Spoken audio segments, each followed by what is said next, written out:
13세기 초 몽골 제국의 기병대는 동쪽으로는 고려와 금나라를, 서쪽으로는 호라즘 제국과 키예프 공국을 짓밟으며 유라시아 대륙을 질주했습니다. 칭기즈칸의 손자 바투가 이끄는 기병대가 헝가리 평원에서 유럽 기사단을 격파한 것은 1241년의 일이었고, 같은 시기 동방에서는 또 다른 손자 구유쿠가 중원을 향해 진격하고 있었습니다. 세상은 몽골의 말발굽 소리에 떨었고, 사람들은 이들을 막을 수 있는 힘이 세상에 존재하지 않는다고 믿었습니다. 그러나 역사는 예상치 못한 방향으로 흘러갔습니다.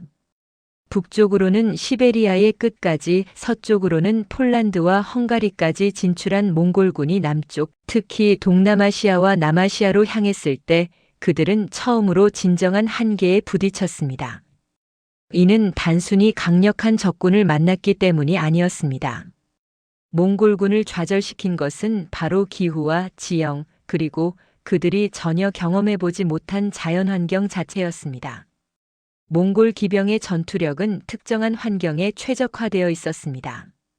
광활한 초원지대에서 그들의 기마술은 타의 추종을 불허했습니다. 한 명의 몽골 기병은 평균 4마리에서 5마리의 말을 운용했고, 이를 통해 하루에 100리 이상을 이동할 수 있었습니다. 페르시아의 역사가 라시드 앗딘이 14세기 초의 편찬한 집사에 따르면 몽골군은 보급 없이 말젓과 건조육만으로 수십일간 작전을 수행할 수 있었다고 기록되어 있습니다. 이러한 기동력과 지구력은 유라시아 초원과 스텝지대, 그리고 온대 기후의 평원에서 절대적인 우위를 보장했습니다. 하지만 몽골군이 남송 정복을 위해 중국 남부로 내려가고, 나아가 동남아시아의 열대 지역으로 진출하면서 상황은 급변했습니다. 1250년대 후반부터 본격화된 남송 공격 과정에서 몽골군은 양쯔강 이남의 기후가 북방과 완전히 다르다는 것을 깨달았습니다.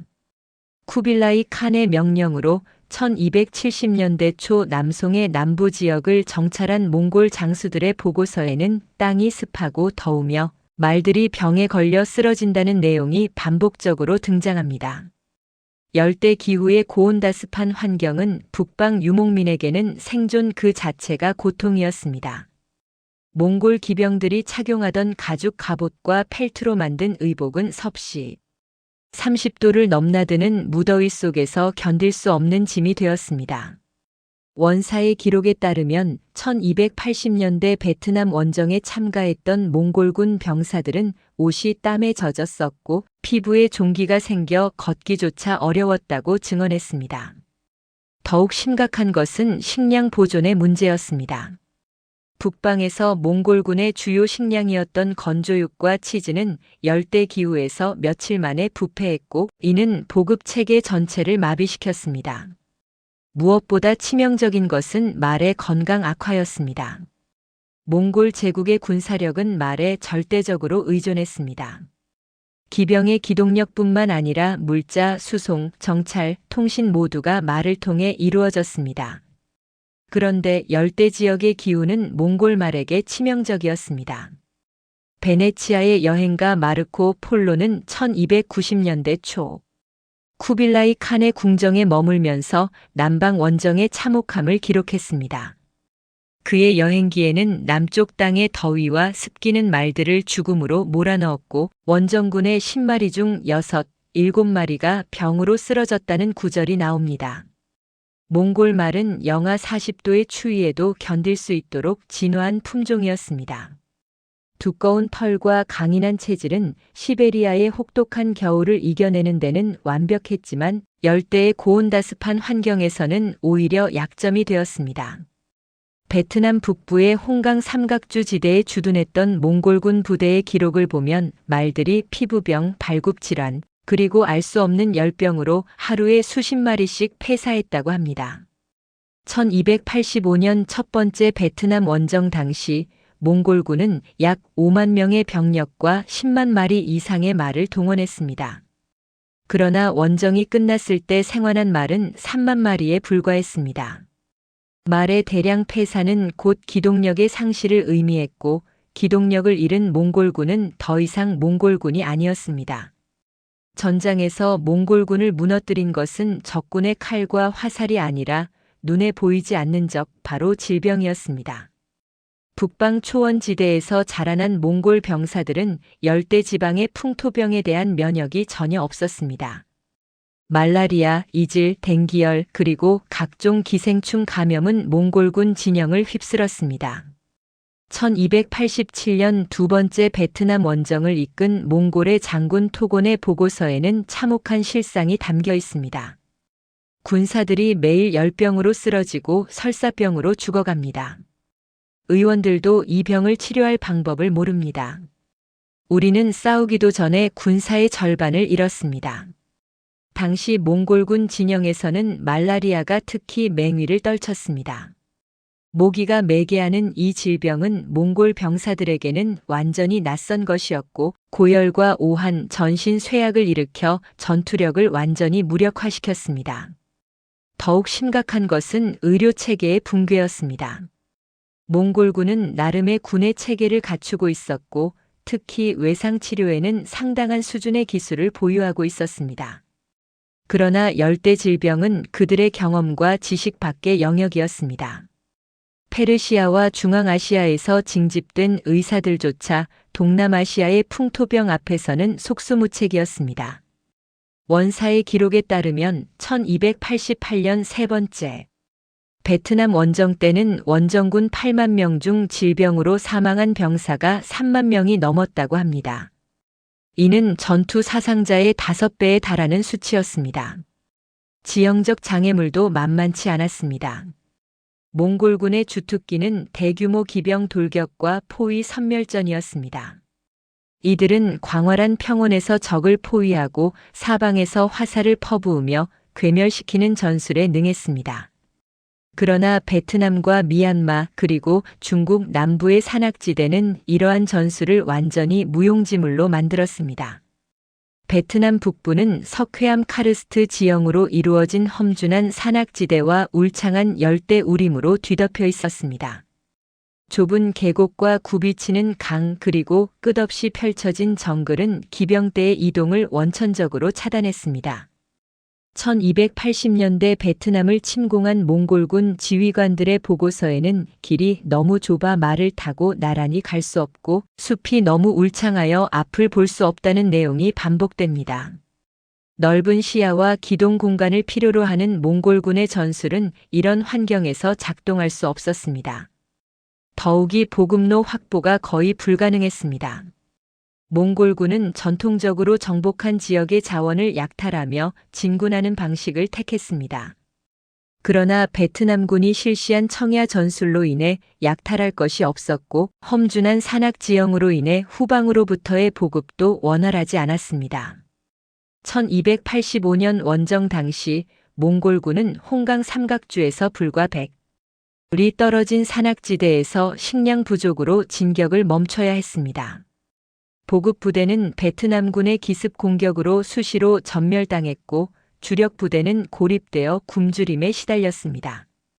지형과 기후, 질병이 결합되면서 몽골군은 그들의 가장 큰 무기인 속도를 잃었습니다. 빠른 기동과 신속한 집중, 그리고 전격적인 섬멸, 이것이 몽골군의 승리 공식이었습니다. 그러나 남방에서 그들은 느려졌고 분산되었으며 각계격파의 위험에 노출되었습니다. 1287년 원정에서 몽골군은 여러 개의 종대로 나뉘어 베트남 영토 깊숙이 침투했습니다. 그러나 각 부대 간의 연락이 두절되었고 베트남군은 이를 틈타 고립된 부대들을 하나씩 격파했습니다. 몽골군의 한 천호장은 부대 일지에 이렇게 적었습니다. 우리는 매일 행군하지만 어디로 가는지 모릅니다. 적이 어디 있는지도 아군이 어디 있는지도 알 수 없습니다. 정글이 우리를 삼켜버렸습니다. 결국 푸른 초원의 지배자들은 녹색 정글의 감옥에 갇혔습니다. 그들이 최강의 군대로 군림할 수 있었던 환경적 기반이 남방에는 존재하지 않았습니다. 기후는 그들의 체력을 앗아갔고 질병은 그들의 생명을 빼앗았으며 지형은 그들의 전술을 무력화시켰습니다. 몽골 제국의 남방 정복이 좌절된 첫 번째 이유는 바로 여기에 있었습니다. 환경이라는 가장 거대한 적 앞에서 그들도 결국 인간일 뿐이었습니다. 1257년 몽골 제국은 처음으로 대월, 즉 오늘날의 베트남 북부를 침공했습니다. 당시 베트남을 통치하던 쩐 왕조는 건국한 지 불과 20여 년밖에 되지 않은 신생 왕조였습니다. 몽골군 지휘관들은 이 작은 나라가 며칠 안에 무너질 것이라 확신했습니다. 그들은 금나라를, 서아를, 호라즘을 멸망시킨 군대였습니다. 베트남 정도는 가볍게 짓밟을 수 있다고 생각했습니다. 그러나 역사는 그들의 오만을 비웃었습니다. 1257년의 첫 번째 침공, 1285년의 두 번째 침공, 그리고 1287년의 세 번째 침공 모두 실패로 끝났습니다. 특히 세 번째 침공은 몽골 제국 역사상 가장 치욕적인 패배 중 하나로 기록되었습니다. 쿠빌라이 칸이 직접 명령한 이 원정에서 몽골군은 8만 명 이상의 병력을 동원했지만 생환한 병사는 절반에도 미치지 못했습니다. 무엇이 이 작은 나라로 하여금 세계 최강의 군대를 3번이나 물리칠 수 있게 만들었을까요? 베트남의 승리는 우연이 아니었습니다. 그것은 철저한 준비와 영리한 전략, 그리고 무엇보다 나라를 지키려는 백성들의 필사적인 의지가 만들어낸 결과였습니다. 쩐 왕조의 지도자들은 몽골군과 정면으로 맞서서는 승산이 없다는 것을 잘 알고 있었습니다. 1257년 첫 침공 때의 경험이 이를 명확히 보여주었습니다. 개활지에서 벌어진 몇 차례 전투에서 베트남군은 참패를 당했고 수도 탕롱, 즉 오늘날의 하노이는 몽골군에게 점령당했습니다. 그러나 쩐 왕조는 굴복하지 않았습니다. 왕실과 조정은 남쪽으로 후퇴하여 저항을 계속했고 곧 몽골군이 치명적인 약점을 가지고 있다는 것을 발견했습니다. 보급 문제였습니다.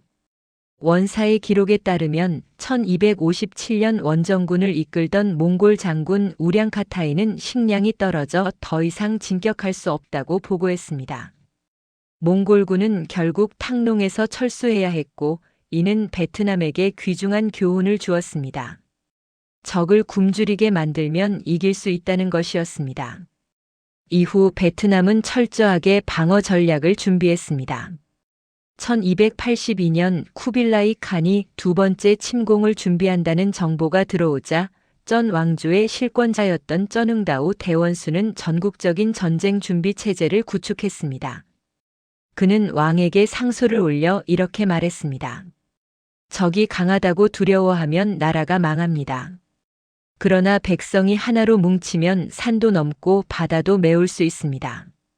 이 상소문은 오늘날까지 베트남 역사에서 가장 유명한 문헌 중 하나로 남아 있습니다. 1285년 몽골군이 다시 침공해 왔습니다. 이번에는 규모가 달랐습니다. 육로와 해로로 나뉜 몽골군은 총 5만 명이 넘는 병력을 동원했고 그중 토곤이 이끄는 육군 3만 명은 광시성 지역에서 베트남 북부로 진입했습니다. 쿠빌라이 칸은 이번에야말로 베트남을 완전히 정복하겠다는 의지를 불태웠습니다. 그러나 베트남군은 정면 대결을 피했습니다.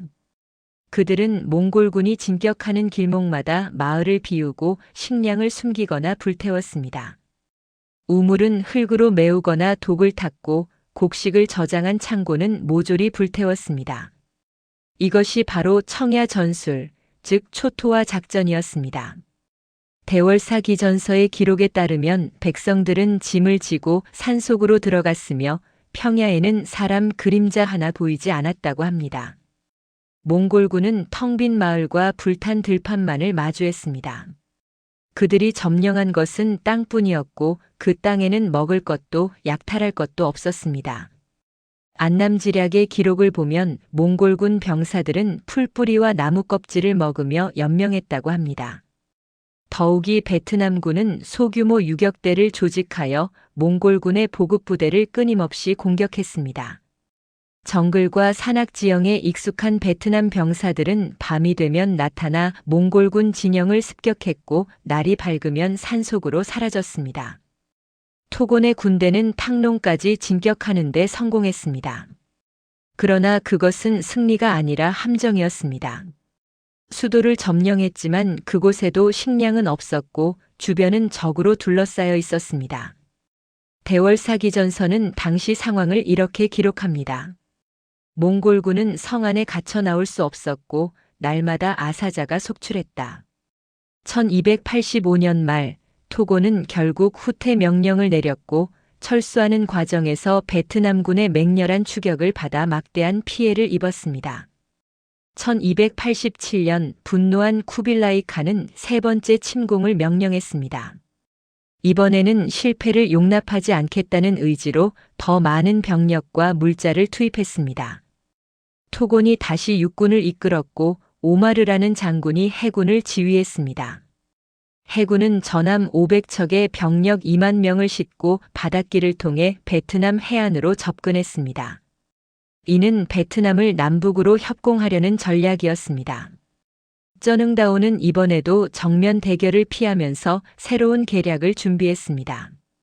그는 백단강, 즉 바익단강의 지형을 면밀히 관찰했습니다. 이 강은 조수간만의 차이가 매우 큰 곳으로 밀물 때는 수심이 깊어 큰 배도 지나갈 수 있지만 썰물 때는 강바닥이 드러날 정도로 얕아졌습니다. 쩌능다오는 여기서 영감을 얻었습니다. 1288년 초 베트남군은 백단강 강바닥에 수천 개의 날카로운 쇠말뚝을 박기 시작했습니다. 대월사기전서의 기록에 따르면 말뚝의 끝은 예리하게 깎았고 쇠로 감싸 더욱 단단하게 만들었다고 합니다. 이 말뚝들은 밀물 때는 물속에 잠겨 보이지 않지만 썰물 때는 수면 위로 드러나도록 정교하게 계산되어 닦였습니다. 수개월에 걸친 이 작업은 극비리에 진행되었습니다. 1288년 4월 몽골 해군이 백단강 하구에 도착했습니다. 베트남군은 소규모 선박으로 몽골 함대를 유인하기 시작했습니다. 안남지략의 기록에는 우리 군사들이 거짓으로 패하는 척하며 달아났다고 적혀 있습니다. 오마르는 이것이 함정인 줄 모르고 추격 명령을 내렸습니다. 몽골 함대는 밀물을 타고 백단강 깊숙이 진입했습니다. 쩌능다오는 조수의 흐름을 정확히 계산하고 있었습니다. 그는 몽골 함대가 충분히 깊숙이 들어올 때까지 기다렸습니다. 그리고 썰물이 시작되는 시간을 노려 전면 공격을 개시했습니다. 베트남 전함들이 사방에서 나타나 몽골 함대를 포위했고 불화살을 쏘아댔습니다. 몽골 함대는 후퇴하려 했지만 이미 늦었습니다. 썰물로 인해 수위가 급격히 낮아지면서 몽골 전함들은 강바닥에 박힌 쇠말뚝에 걸려 좌초되기 시작했습니다. 대월사기전서는 그날의 참상을 생생하게 전합니다. 몽골의 전함들이 말뚝에 걸려 움직이지 못했고 배가 기울어지거나 부서졌다. 우리 군사들이 배에 올라 적을 무찔렀고 강물이 피로 붉게 물들었다. 오마르는 간신히 탈출했지만 몽골 해군은 사실상 전멸했습니다. 전함 500척 중 살아남은 것은 100척도 되지 않았고 병력 2만 명 중 절반 이상이 전사하거나 포로가 되었습니다. 백단강 해전의 소식은 내륙에서 고립되어 있던 토곤의 육군에게 치명적인 타격이었습니다. 해군이 전멸했다는 것은 보급로가 완전히 끊겼다는 의미였습니다. 토곤의 군대는 이미 식량 부족과 질병으로 전투력이 크게 약화된 상태였습니다. 원사의 기록에 따르면 군사들이 병들어 쓰러지고 굶주림으로 죽어가며 사기가 바닥에 떨어졌다고 합니다. 1288년 6월 토고는 마침내 전면 철수를 명령했습니다. 그러나 철수는 또 다른 악몽의 시작이었습니다. 베트남군은 후퇴하는 몽골군을 끈질기게 추격했습니다. 좁은 산길에서 정글 속에서 강을 건너는 곳에서 베트남군의 매복이 기다리고 있었습니다.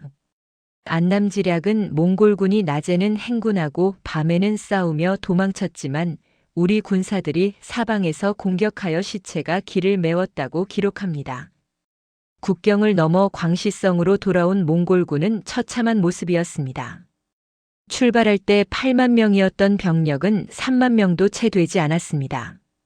쿠빌라이 칸은 이 소식을 듣고 격노했지만 더 이상의 원정은 명령하지 않았습니다. 원사는 황제께서 베트남 원정의 실패를 크게 후회하셨고 이후 다시는 남방 원정을 거론하지 않으셨다고 적고 있습니다. 베트남의 승리는 여러 요인이 복합적으로 작용한 결과였습니다. 첫째, 지도자의 탁월한 전략이었습니다. 쩌능다오는 적의 약점을 정확히 파악하고 자신의 강점을 최대한 활용했습니다. 그는 정면 대결을 피하고 적을 지치게 만드는 전략을 일관되게 고수했습니다. 둘째, 지형과 기후를 활용했습니다. 베트남의 산악과 정글, 그리고 강의 조수간만은 천연의 무기가 되었습니다. 셋째, 그리고 가장 중요한 것은 백성들의 일치단결이었습니다. 쩌능다오가 전쟁 전에 전국의 장수들에게 보낸 경문이 전해집니다. 우리는 약하지만 의로움이 있고 적은 강하지만 부정의합니다. 백성이 나라를 사랑하면 산도 무너뜨릴 수 있습니다. 이 말은 단순한 구호가 아니었습니다. 실제로 베트남 백성들은 자신의 집과 땅을 스스로 불태우면서까지 나라를 지키려 했습니다. 귀족과 평민, 남자와 여자가 모두 전쟁에 참여했습니다. 베트남의 승리는 동남아시아 역사에서 하나의 전환점이 되었습니다. 그것은 몽골 제국이라는 거대한 힘도 결코 무적이 아니라는 것을 증명했습니다. 작은 나라도 지혜와 용기, 그리고 단합으로 강대국의 침략을 막아낼 수 있다는 희망을 보여주었습니다. 이 승리의 기억은 오늘날까지 베트남 사람들의 자긍심의 원천이 되고 있습니다. 몽골 제국이 서쪽으로는 폴란드까지, 동쪽으로는 한반도까지, 남쪽으로는 베트남까지 침략했지만 남아시아의 인도 아대륙은 대규모 정복의 대상이 되지 못했습니다. 이는 결코 우연이 아니었습니다. 인도 북부에는 두 개의 거대한 장벽이 존재했습니다. 하나는 자연이 만든 벽이었고 다른 하나는 인간이 세운 벽이었습니다. 히말라야 산맥, 이 세계에서 가장 높은 산맥은 중앙아시아와 인도 아대륙을 가르는 천년의 요새였습니다. 평균 고도가 해발 6,000m에 달하는 이 거대한 산맥은 몽골 기병 때의 대규모 이동을 원천적으로 차단했습니다. 13세기 페르시아의 역사가 주바이니는 그에 져서 세계 정복자의 역사에서 이렇게 기록했습니다. 그 산들은 하늘에 닿을 듯 솟아있고 길은 너무 좁고 험해서 말 한 마리가 겨우 지나갈 정도이다. 그곳을 통과하려면 몇 달이 걸리고 추위와 눈사태로 많은 이들이 목숨을 잃는다. 몽골군이 중앙아시아를 정복하고 페르시아로 진출할 때 그들 앞에는 두 가지 선택지가 있었습니다. 히말라야를 넘어 인도로 가거나 서쪽으로 우회하여 중동으로 가거나. 몽골 지휘관들은 현실적인 선택을 했습니다. 그들은 서쪽을 택했습니다. 1220년대 칭기즈칸의 서정 당시 몽골군은 아프가니스탄 지역까지 진출했지만 히말라야를 넘어 인도로 대규모 침공을 시도하지는 않았습니다. 라시드 아딘의 집사에 따르면 칭기즈칸은 인도 원정을 검토했지만 산맥이 너무 험하고 기후가 극단적으로 다르다는 보고를 받고 계획을 보류했다고 합니다. 히말라야를 우회하는 경로도 만만치 않았습니다. 서쪽의 힌두쿠시 산맥을 넘어 인더스강 유역으로 들어가는 길은 있었지만 이 역시 험준한 산악 지형이었고 보급선이 극도로 길어지는 문제가 있었습니다. 더욱이 이 지역은 이미 다른 강력한 세력이 자리 잡고 있었습니다. 1206년 인도 북부에서는 델리 술탄국이 성립되었습니다. 흥미롭게도 이는 몽골 제국이 탄생한 것과 같은 해였습니다. 델리 술탄국은 아프가니스탄과 중앙아시아에서 온 투르크계 무슬림 전사들이 세운 국가였습니다.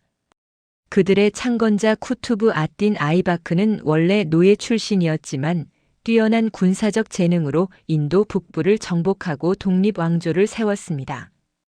델리 술탄국의 지배층은 유목 민족의 전통을 간직하고 있었습니다. 그들은 말을 타고 활을 쏘는 데 능숙했으며 기동전과 기습 전술에 익숙했습니다. 이는 몽골군과 매우 유사한 전투 방식이었습니다. 실제로 페르시아의 역사가 바라니가 저수란 타리크 이 피루즈 샤이에 따르면 델리 술탄국의 군대는 중앙아시아 투르크인들의 전통적인 전술을 사용했으며 경기병과 군기병을 주력으로 했다고 기록되어 있습니다. 1221년 몽골군이 처음으로 인더스강을 건너 인도 국경 지역에 나타났습니다. 이는 칭기즈 칸이 호라즘 제국의 마지막 황제 잘랄 아딘을 추격하는 과정에서 벌어진 일이었습니다. 몽골군은 잘랄 아딘을 인더스강 전투에서 격파했지만 강을 건너 인도 깊숙이 진입하지는 않았습니다. 주바이니의 기록에 따르면 칭기즈 칸은 더운 기후와 낯선 땅을 이유로 회군을 명령했다고 합니다.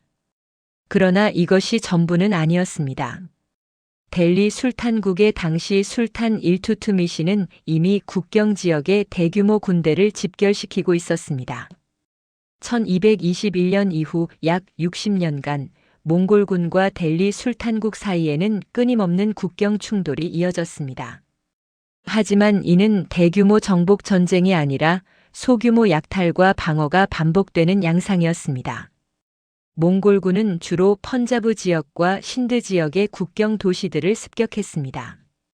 1241년 몽골의 장군 타르가이가 이끄는 부대가 라호르를 공격했고 1246년에는 물탄이 약탈당했습니다.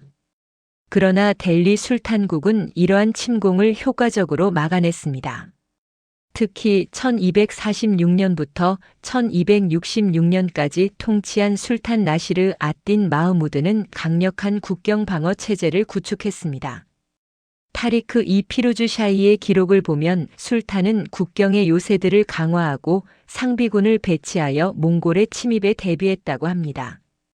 델리 술탄국은 라호르와 디팔푸르 같은 국경 도시의 견고한 성체를 건설하고 정예 기병 부대를 주둔시켰습니다.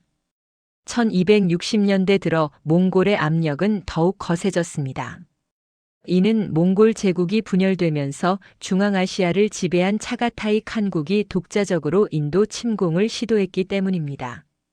1260년 차가타이 칸국의 군대가 대규모로 펀자브를 침공했습니다. 이때 델리 술탄국을 이끌던 것은 강력한 군사 지도자 발반이었습니다. 그는 아직 술탄의 자리에 오르기 전이었지만 사실상 군대를 장악하고 있었습니다. 발반은 몽골군과의 전투에서 탁월한 전략을 보여주었습니다. 그는 몽골군이 빠른 기동력으로 약탈을 일삼는 것을 막기 위해 이중 방어선을 구축했습니다. 첫째 방어선은 국경의 요새 도시들이었고 둘째 방어선은 델리 주변에 배치된 기동 타격 부대였습니다. 만약 몽골군이 첫째 방어선을 돌파하면 신속하게 전개되는 기동군이 그들을 포위하여 격파하는 방식이었습니다. 1266년 발반이 마침내 술탄의 자리에 올랐습니다. 그는 즉시 몽골 위협에 대한 전면적인 대응 체제를 구축했습니다. 타리크 이 피루즈 샤이는 발반의 정책을 상세히 기록하고 있습니다. 술탄은 국경 지역에 4만 명의 정예 기병을 상시 배치했고 그들에게 충분한 급료와 토지를 지급하여 사기를 유지했다. 또한 요새마다 충분한 식량과 무기를 비축하여 장기 포위에 대비했다. 발반의 방어 전략은 단순히 수동적인 것이 아니었습니다. 그는 선제 공격도 서슴지 않았습니다. 1279년 발반은 대규모 원정군을 이끌고 펀자브 북부로 진격했습니다. 그의 목표는 몽골군이 사용하는 전진 기지들을 파괴하는 것이었습니다. 이 원정에서 델리 술탄국 군대는 여러 몽골 전초 기지를 함락시켰고 수천 명의 몽골 병사를 포로로 잡았습니다. 페르시아의 역사가 이븐 바투타가 14세기에 인도를 방문했을 때 그는 델리에서 여전히 몽골 포로들의 후손들이 살고 있는 것을 목격했다고 기록했습니다. 1285년 몽골군은 다시 한번 대규모 침공을 시도했습니다. 이번에는 차가타이 칸국의 칸이 직접 원정을 명령했고 약 5만 명의 군대가 동원되었습니다. 몽골군은 신속하게 펀자브를 가로질러 남하했고 델리에서 불과 100km 떨어진 곳까지 진출했습니다. 이는 델리 술탄국 건국 이래 가장 심각한 위기였습니다. 그러나 발반은 당황하지 않았습니다. 그는 이미 이런 상황을 대비하고 있었습니다. 델리 주변에는 2중, 3중의 방어선이 구축되어 있었고 각 요새에는 충분한 병력과 물자가 준비되어 있었습니다. 타리크 이 피루즈 샤이의 기록에 따르면 발반은 적이 델리에 가까이 올수록 우리에게 유리하다. 그들의 보급선은 길어지고 우리는 모든 자원을 동원할 수 있다고 말했다고 합니다. 몽골군은 델리 외곽의 요새들을 공격했지만 함락시키지 못했습니다. 견고한 석조 성벽과 충분한 수비군을 갖춘 요새들은 몽골군의 공격을 견뎌냈습니다. 한편 발반은 주변 지역에서 병력을 집결시켜 몽골군을 포위하기 시작했습니다. 보급이 어려워진 몽골군은 결국 후퇴를 결정했고 철수하는 과정에서 델리 술탄국 기병대의 추격을 받아 상당한 손실을 입었습니다. 1290년대에도 몽골의 침공은 계속되었습니다. 1292년, 1296년, 1299년에 걸쳐 몽골군은 반복적으로 인도 국경을 넘었습니다. 특히 1299년의 침공은 규모가 컸습니다. 차가타이 칸국과 일 칸국의 연합군이 약 10만 명에 달하는 병력으로 델리를 향해 진격했습니다. 당시 술탄은 알라 아딘 칼지였는데 그는 발반 못지않은 강력한 군사 지도자였습니다. 알라 아딘은 킬이라는 곳에서 몽골군과 대규모 회전을 벌였습니다.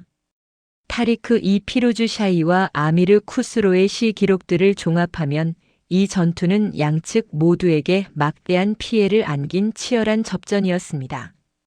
그러나 최종적으로는 델리 술탄 국군이 승리를 거두었습니다. 몽골군은 다시 한번 국경 너머로 철수해야 했습니다. 이후에도 산발적인 충돌은 있었지만 몽골은 더 이상 델리를 직접 위협하는 대규모 침공을 시도하지 않았습니다. 14세기 초가 되면 몽골의 인도 침공 시도는 사실상 끝이 납니다. 델리 술탄국은 약 100년에 걸친 몽골의 압력을 성공적으로 막아낸 것입니다. 델리 술탄국이 몽골의 침공을 막아낼 수 있었던 이유는 여러 가지였습니다. 첫째, 지리적 이점이었습니다.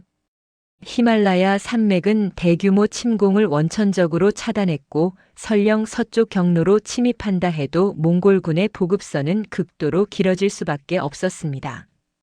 둘째, 델리 술탄국의 군사력이 만만치 않았습니다.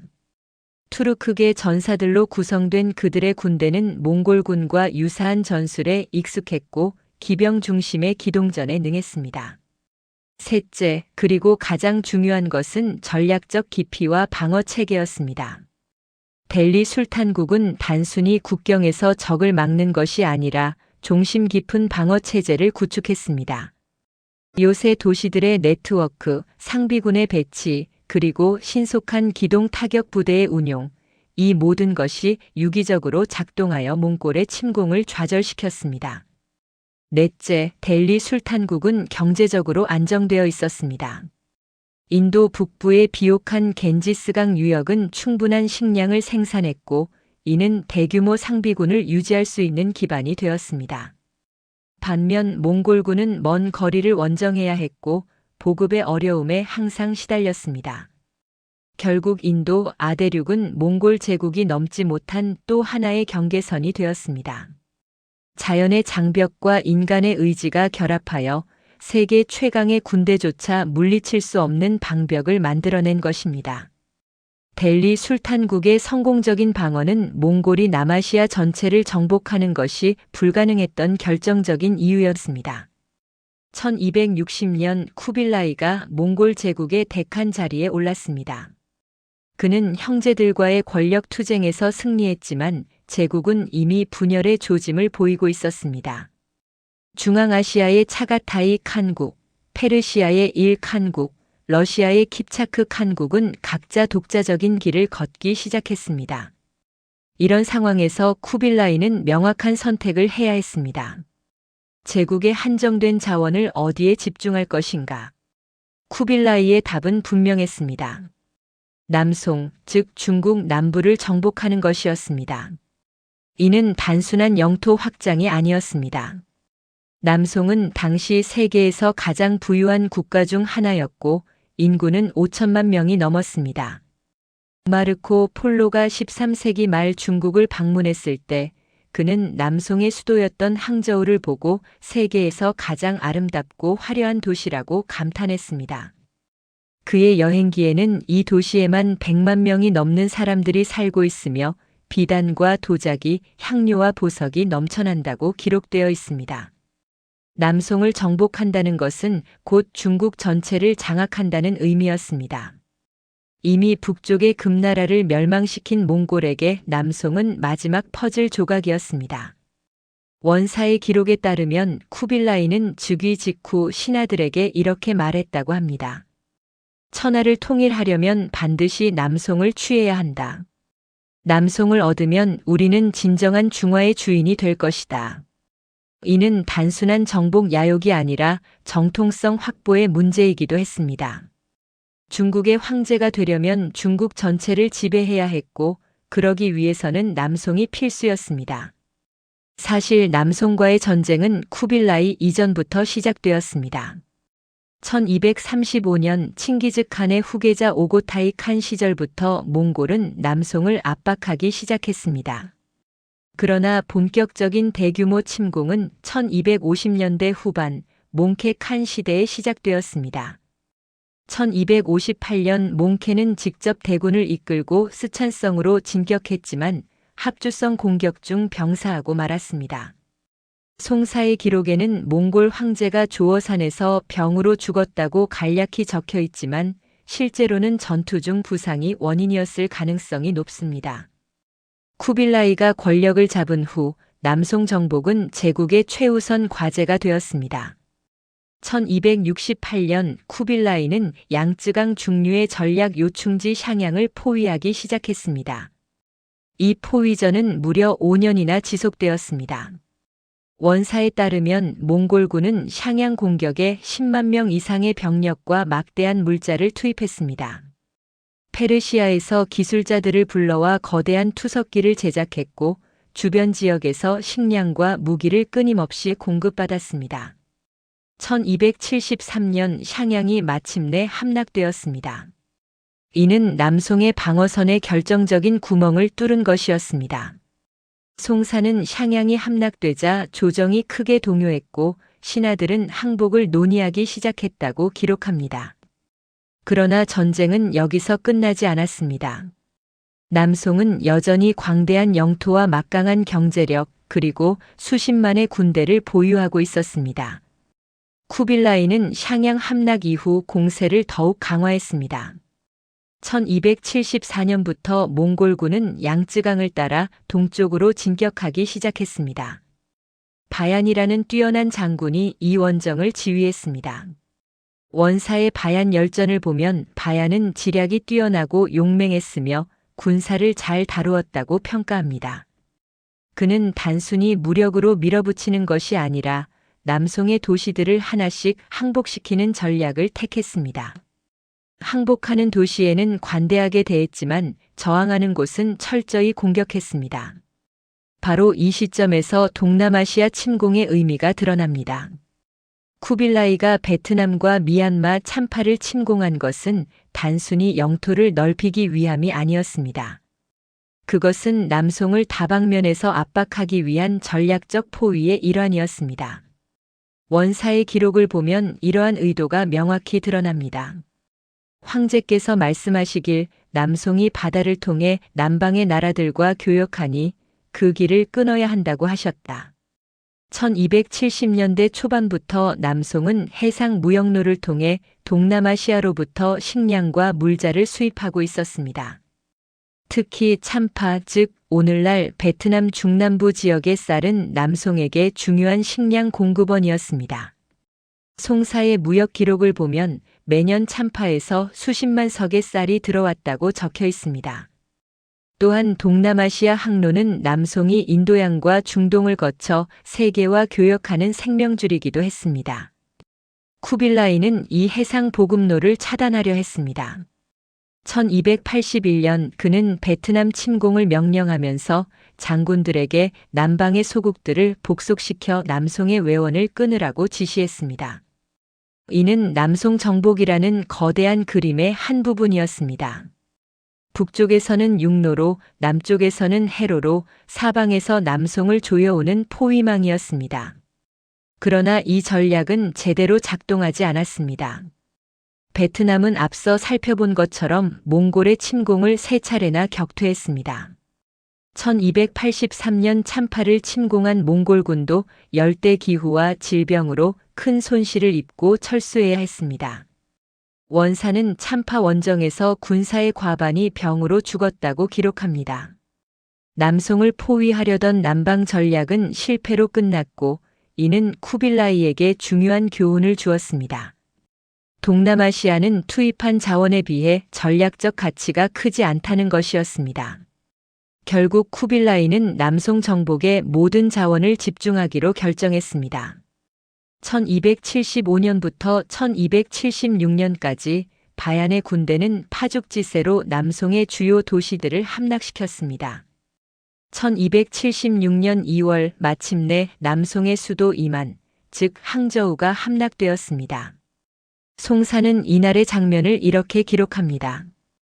태후가 어린 황제를 데리고 몽골군 진영으로 나가 항복했다. 백관들이 통곡했고 백성들이 길에서 슬피 울었다. 그러나 전쟁은 아직 끝나지 않았습니다. 남송의 충신들은 어린 황자들을 옹립하고 남쪽으로 도주하여 저항을 계속했습니다. 1278년 광둥성 일대에서 마지막 저항이 이어졌습니다. 1279년 3월 애산해전에서 남송의 잔존 함대가 몽골 해군에게 완전히 괴멸당했습니다. 송사는 승상 육수부가 어린 황제를 업고 바다에 투신하여 순절했다고 기록합니다. 이로써 남송은 완전히 멸망했고 쿠빌라이는 중국 전체의 지배자가 되었습니다. 남송 정복에 투입된 자원은 상상을 초월했습니다. 원사의 여러 기록들을 종합하면 쿠빌라이는 약 20년간 수십만의 병력, 수천 척의 전함, 그리고 막대한 재정을 이 전쟁에 쏟아부었습니다. 페르시아의 역사가 와사프는 그의 저서에서 쿠빌라이 칸은 남송 정복을 위해 제국의 모든 힘을 동원했다고 평가했습니다. 이러한 집중적인 자원 투입은 다른 전선, 특히 동남아시아와 남아시아로의 확장을 제약할 수밖에 없었습니다. 1279년 남송이 멸망한 후에도 쿠빌라이의 야심은 멈추지 않았습니다. 1281년 그는 일본 정복을 시도했습니다. 이른바 제2차 여몽연합군 원정이었습니다. 원사에 따르면 이 원정에는 약 15만 명의 병력과 4천 척의 전함이 동원되었습니다. 그러나 이 원정은 태풍과 일본군의 저항으로 참담한 실패로 끝났습니다. 수만 명의 병사가 바다에서 익사했고 생환한 이는 절반도 되지 않았습니다. 일본 원정의 실패는 제국에 큰 충격을 주었습니다. 원사의 기록에는 조정의 신하들이 황제께 더 이상의 해외 원정을 중지할 것을 간청했다는 내용이 여러 차례 등장합니다. 그러나 쿠빌라이는 이를 받아들이지 않았습니다. 1283년 그는 참파를 침공했고 1285년과 1287년에는 베트남을 다시 침공했습니다. 1287년에는 미얀마의 파간 왕조도 공격했습니다. 이러한 연이은 원정은 제국의 재정과 인력을 심각하게 소진시켰습니다. 원사의 식화지, 즉 경제 부분을 보면 1280년대 후반의 재정 상황이 매우 악화되었음을 알 수 있습니다. 전쟁으로 인해 국고가 고갈되고 백성들의 부담이 무거워졌다. 각지에서 원정에 대한 불만의 목소리가 높아졌다. 특히 남송 출신의 한인들은 끊임없는 원정과 과중한 세금에 불만을 품었습니다. 군대의 피로도도 극에 달했습니다. 칭기즈칸 시대부터 80년 가까이 계속된 정복 전쟁으로 몽골의 전통적인 기병 전력은 크게 약화되었습니다. 원사의 병지 부분을 보면 1280년대 후반 몽골군의 주력은 더 이상 순수한 몽골 기병이 아니라 한인과 여진인 등으로 구성된 혼성부대였습니다.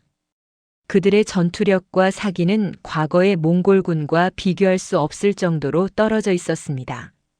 1288년 베트남 원정의 참담한 실패는 쿠빌라이에게 결정적인 전환점이 되었습니다.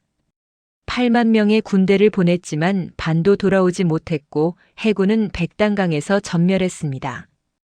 이는 단순한 패배가 아니라 제국의 한계를 보여주는 사건이었습니다. 원사는 쿠빌라이가 이 소식을 듣고 크게 노했지만 결국 더 이상의 원정을 명하지 않았다고 기록합니다. 쿠빌라이는 현실을 직시해야 했습니다. 동남아시아 정복은 투입한 자원에 비해 얻는 것이 너무 적었습니다. 베트남도 미얀마도 참파도 중국처럼 거대한 인구와 부를 가진 곳이 아니었습니다. 더욱이 열대 기후와 험준한 지형은 몽골군의 전투력을 무력화시켰고 질병은 군대를 갉아먹었습니다. 원사의 한 기록은 쿠빌라이의 변화된 생각을 엿볼 수 있게 합니다. 황제께서 말씀하시길 남방의 먼 땅은 얻어도 지키기 어렵고 그 백성들을 다스리기는 더욱 어렵다고 하셨다. 1290년대 들어 쿠빌라이의 정책은 명확히 바뀌었습니다. 더 이상의 대규모 해외 원정은 없었습니다. 대신 제국 내부의 통치체제 정비와 경제 회복에 집중했습니다. 원사는 황제께서 만년에는 문치를 중시하시고 백성을 편안케 하는데 힘쓰셨다고 평가합니다. 이는 곧 남방 정복의 포기를 의미했습니다. 쿠빌라이 사후 그의 후계자들도 남방 정복을 제시도하지 않았습니다. 1294년 쿠빌라이가 죽은 후 즉위한 테무르칸은 아예 대외 확장 정책을 포기했습니다. 원사는 성종, 즉 테무르 황제는 선제의 무공을 본받지 않고 오직 내치에만 힘썼다고 기록합니다. 제국은 이미 충분히 넓었고 더 이상의 확장은 불필요하거나 불가능했습니다. 결국 동남아시아와 남아시아는 몽골 제국의 정복 목록에서 최우선 순위가 아니었습니다. 그것은 남송이라는 거대한 목표를 위한 보조수단에 불과했고 그마저도 실패했을 때 미련 없이 포기할 수 있는 주변부였습니다. 제국의 한정된 자원은 핵심 목표에 집중되었고 주변부의 정복 실패는 용인될 수 있었습니다. 이것이 몽골 제국이 남방 정복을 완수하지 못한 전략적 이유였습니다. 몽골 제국은 인류 역사상 가장 광대한 영토를 정복한 제국이었습니다. 동쪽으로는 태평양 연안에서 서쪽으로는 동유럽까지, 북쪽으로는 시베리아에서 남쪽으로는 페르시아만까지 유라시아 대륙의 절반 이상을 지배했습니다. 13세기 중반 세계 인구의 4분의 1이 몽골의 지배 아래 살았습니다. 그들은 무적처럼 보였고 실제로도 거의 무적이었습니다. 그러나 동남아시아와 남아시아에서 이 신화는 깨졌습니다. 베트남의 정글에서, 인도의 국경에서, 미얀마의 산악지대에서 몽골군은 패배했습니다. 원사의 말미에는 이런 구절이 있습니다. 세조 즉 쿠빌라이 황제께서 사방을 정복하시어 천하를 호령하셨으나 유독 남방의 작은 나라들만은 끝내 복속시키지 못하셨다. 이는 단순한 사실 서술이 아니라 제국의 한계를 인정하는 고백이었습니다. 이러한 실패는 몽골 군사 시스템의 본질적인 한계를 드러냈습니다. 그들의 전술과 전략, 그리고 군대 편제 전체가 특정한 환경에 최적화되어 있었다는 것입니다. 페르시아의 역사가 라시드 아띠는 집사에서 이렇게 분석했습니다. 몽골인들의 힘은 넓은 평원과 초원에서 나온다. 그들은 말을 타고 빠르게 움직이며 적을 포위하고 섬멸한다. 그러나 산과 정글, 그리고 더운 땅에서는 이러한 장점이 사라진다. 몽골군의 실패는 군사사에서 중요한 교훈을 남겼습니다. 아무리 강력한 군대라도 환경적 조건을 극복할 수는 없다는 것이었습니다.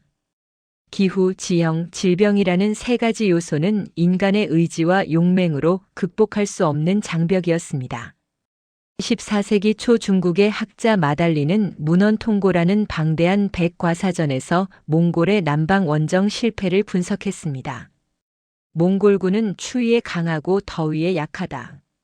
그들의 말은 초원에서 자라 습한 땅을 견디지 못한다. 그들의 활은 건조한 기후에 맞게 만들어져 습기에 약하다. 그들의 전술은 넓은 공간을 요구하나 정글과 산에는 넓은 공간이 없다.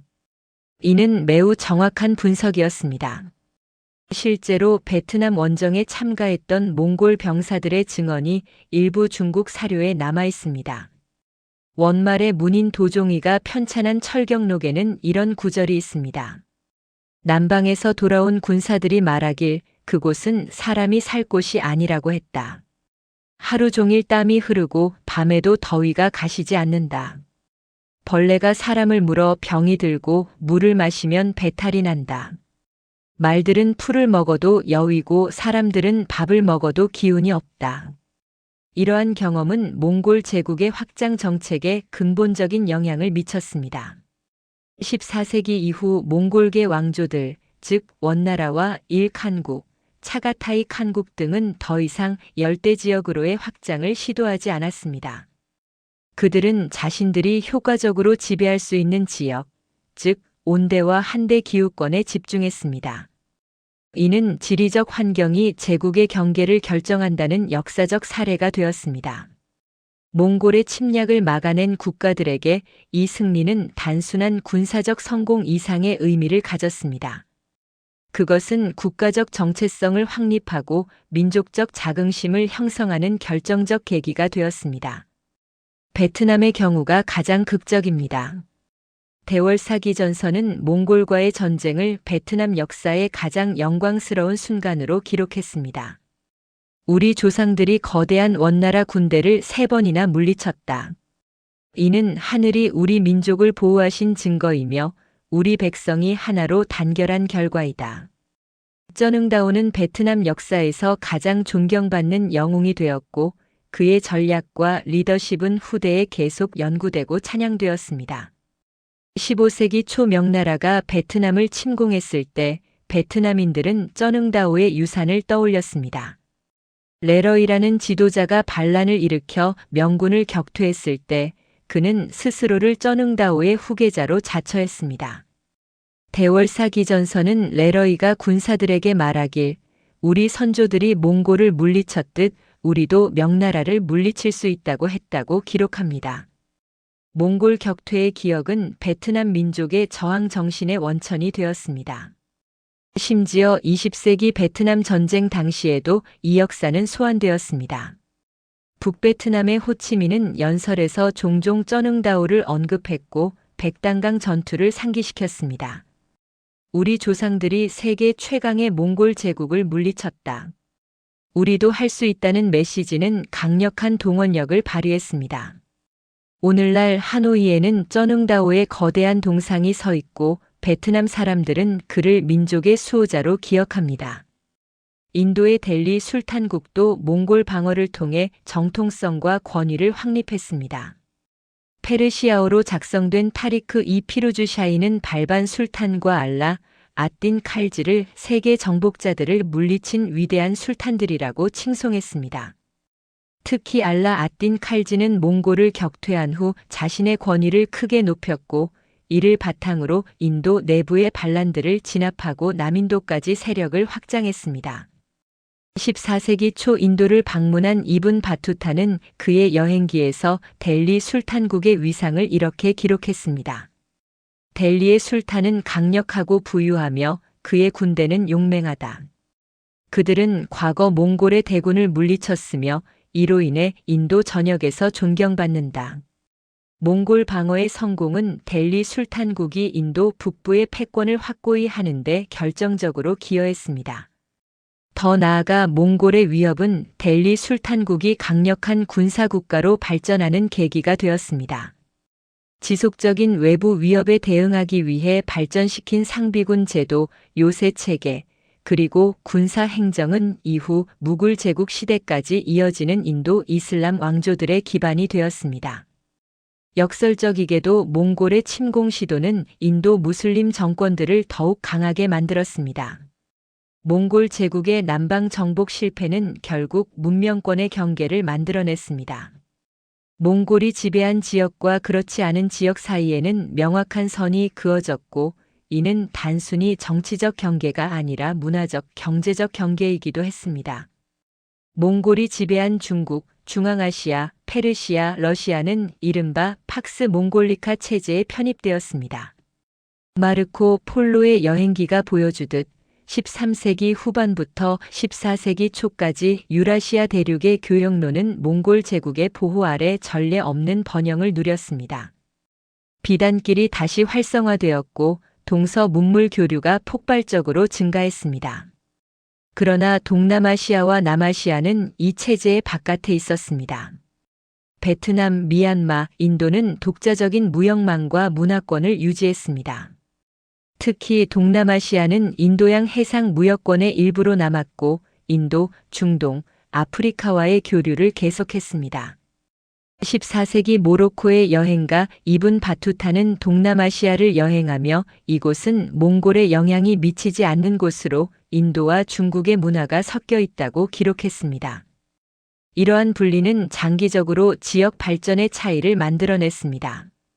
몽골 지배를 경험한 중국과 페르시아는 제국의 행정 체계와 역참제도 그리고 문서 행정의 전통을 물려받았습니다. 반면 동남아시아 국가들은 상대적으로 분권적이고 해양 지향적인 발전 경로를 걸었습니다. 몽골의 남방 정복 실패는 결과적으로 아시아의 다양성을 보존하는 데 기여했다고 볼 수 있습니다. 몽골의 실패는 군사 역사가들에게 중요한 교훈을 제공했습니다. 19세기 프로이센의 군사 이론가 클라우제비츠는 전쟁론에서 군대는 자신의 환경에 적응해야 하며 그렇지 못하면 패배한다고 강조했는데 이는 몽골의 남방 원정 실패를 염두에 둔 분석이기도 했습니다. 20세기 들어 군사 역사가들은 몽골의 사례를 더욱 체계적으로 연구했습니다. 영국의 역사가 바질 리델 하트는 전략론에서 몽골 제국을 분석하며 환경적 제약은 전술적 우수성을 압도할 수 있다고 결론지었습니다. 그는 베트남 전쟁을 예로 들며 몽골이 베트남에서 실패한 이유와 현대 군대가 정글에서 고전하는 이유는 본질적으로 같다고 지적했습니다.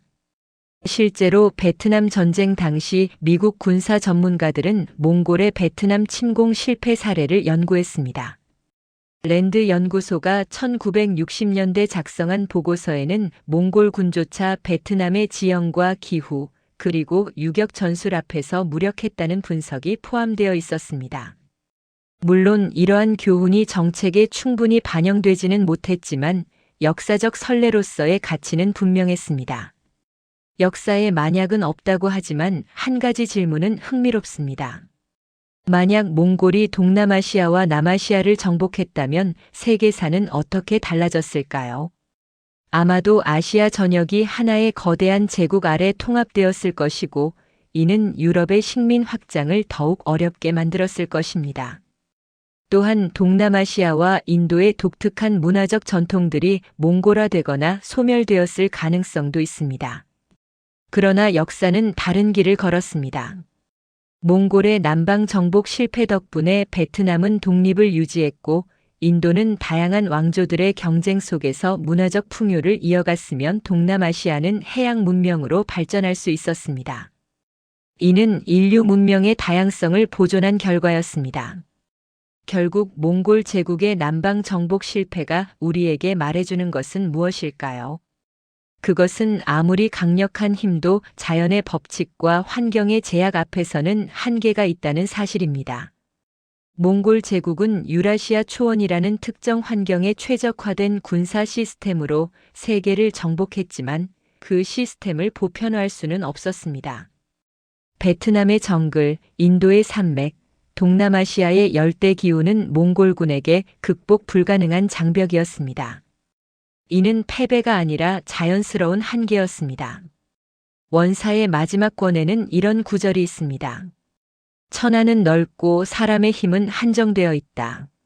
하늘의 뜻을 거스를 수 없고 땅의 이치를 바꿀 수 없다. 몽골 제국의 남방 정복 실패는 제국의 약함을 보여준 것이 아니라 오히려 역사의 복잡성과 다양성을 증명한 사건이었습니다. 세계는 단일한 힘으로 지배될 수 없으며 각 지역은 고유한 조건과 특성을 가지고 있습니다. 몽골의 실패는 이러한 다양성이 얼마나 강력한 힘인지를 보여주는 역사적 증거입니다. 그리고 그 다양성은 오늘날까지 이어져 우리가 사는 세계를 더욱 풍요롭게 만들고 있습니다.